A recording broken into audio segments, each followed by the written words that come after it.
This video is to cover how to change your typography options, fonts and sizes, etc. Once you're logged into the dashboard of the website, on the left hand side you will see theme options and you'll see typography. Click on that. Once you're there, you'll see this. The way that the site's built out is that the main body and text is what's inside, like on the main, the meat and potatoes, the center of the page. Secondary font is like areas that are underneath those smaller font areas. Same thing with paragraph style. This is going to be, it's kind of pretty self-explanatory, but you can play around with this. Headings are the titles. Same thing, heading 2s are titles, heading 3 are titles, 4 titles, 5, 6, etc. And then widgets are things that are in the footer area and or the header. So those small little areas that are in the top, like the hours, and or on the very bottom that has your small little logo, the logo and that small paragraph.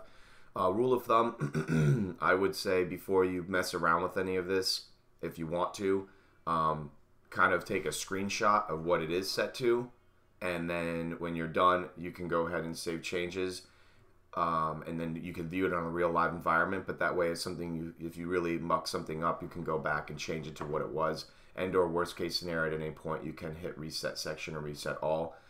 Because I have not calibrated any of this. This was all set within the theme to fit your style. So, but it's up to you. Either way, this is how you change that, and these are your options. So once you're here, you then have a drop down. The only thing that's kind of stinks is that it doesn't show you what it looks like.